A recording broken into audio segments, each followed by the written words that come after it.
আপনি শুনলাম এই দোকানটা বিক্রি করবেন, আপনি এই দোকানটা কত টাকা চাচ্ছেন? আমি দোকানটা আমার সব মিলিয়ে খরচ হয়েছে আপনি 2,20,000 টাকা, 2,10,000 টাকা হলে দোকানটা বিক্রি করবে। আচ্ছা, এই দোকানের জন্য তো অ্যাডভান্স করতে হয়, তাই না? জি, অ্যাডভান্স করতে হবে। এটা কত টাকা করতে হবে? যিনি নতুন আসবেন 70,000 টাকা দিতে হবে। আমি 70,000 টাকা দিতে হবে। ও, আপনি এই জায়গা তো আপনার না, আপনিও ভাড়া নিচ্ছেন। দোকানটা ভাড়া নিচ্ছি। প্রতি মাসে ভাড়া কত টাকা?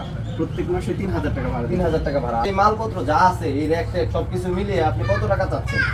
এই ফ্যান ট্যান সব সহকারে, এই উপরে সিলিং টিলিং সব সহকারে কত টাকা চাচ্ছে? সব মিলিয়ে আমি 2,10,000 টাকা হলে ছেড়ে দিব। 2,10,000 হলে আপনি বিক্রি করে ফেলবেন। এগুলো কতদিন ধরে আপনি এই দোকানটা করতেছেন? আমি আপনার রোজার ঈদের কয়েকদিন আগে আর কি দোকানটা শুরু করছেন। তো আপনি এখন কেন বিক্রি করবেন? এখন আমি ভাই হঠাৎ করে আমার বিষয় এসে অবশ্যই আমি ভাবছিলাম না, আমার চিন্তা ভাবনা ছিল ইউরোপে যাওয়ার, তা হঠাৎ করে ওই আমার ইউরোপের কাজটা হয় নাই, সেজন্য আমি সৌদি চলে যাচ্ছি। তাই সৌদি আরব যাবো দেখি, এখন বিষয় এসে মানে আপনার গ্রামটার নাম কি এই আপনাদের? এটা হচ্ছে গোলাইডাঙ্গা বাজার, আপনার কিসমত মার্কেটের দোকান। কিসমত মার্কেট। ও আচ্ছা, দর্শক বিন্দু, সামনে কিন্তু কুরবানি ঈদ, তো এখনই সুবর্ণ সুযোগ। যারা এই দোকান করতে ইচ্ছুক তারা অবশ্যই এই ভাইটির সাথে যোগাযোগ করতে পারেন। ভাইয়ের নাম্বার আমি ডিসক্রিপশনে দিয়ে দিব, অবশ্যই তার সাথে যোগাযোগ করে কথা বলে নেবেন। প্রবাসে যাবেন, এই ভিডিওটা যাতে কোনো এক দোকানদারের কাছে যায় পৌঁছায় যিনি এই দোকানটা কিনবেন, তো অবশ্যই ভিডিওটি শেয়ার করবেন শুধুমাত্র ভাইকে ভালোবেসে।